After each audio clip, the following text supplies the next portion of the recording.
Anthony Albanese will say today, we can't afford to waste 15 years down a rabbit hole about nuclear reactors. That's the quote. And the must embrace renewables at the Sky News Australian Economic Outlook lunch. That's on later today. But let's go to Canberra now. Joining us live is the National Senator Bridget McKenzie. Good to see you, Bridget. So as Trudy mentioned earlier, he's going to apply the squeeze and dare Peter Dutton to name the nuclear sites before Parliament returns. Should the opposition do that now or do it soon? Oh, great to be with you, Pete. Well, this guy, you wouldn't want him having your back in a bar fight, would you? If that's his definition of political pressure. The Prime Minister still seems that he's fighting like the student union wars of the 80s. Nuclear disarmament on one hand and backing the PLO on the other.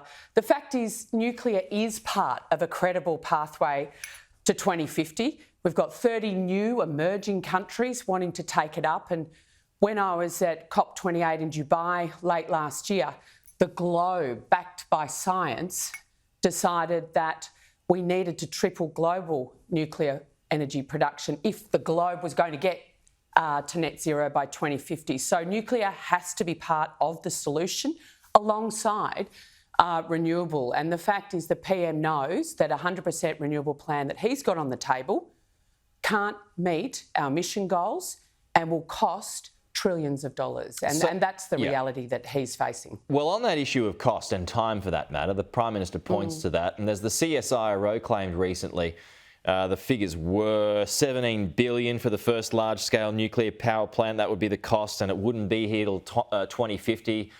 So is it too far, too expensive while other options are available? Well, the CSIRO report had a range of figures depending on how and what was built, and it was $8.5 billion to $17 billion. And when you think that the transition is going to cost $1.5 trillion to 2030, let alone beyond, that is quite a respectable figure. We're interested in a 2050 solution. So anything we build, we need to have at 2050, not just solving an emissions problem, but making sure we can power our whole economy in our nation for the century to come. And we know that wind farms and solar farms last 15, 20 years before replacement. They'll have to be replaced even before 2050, whereas a nuclear power plant can last up to 90 years, providing clean, affordable power. And that's really what we want to see, Pete. I'm concerned that he's got us on the wrong path. We don't need a solution for the next 2 years. We need it for the next century. All right, let's close out with the Greens, still with Dutton for that matter. He's called on the government to put Greens candidates last on Labor how to vote cards at the next election. How likely is that? Because he might need them. Yeah, exactly. So he talks a big game here in Parliament. The PM made a wonderful speech a couple of days ago. But every time this guy is asked to actually put his money, put action where his mouth is, he fails every single time.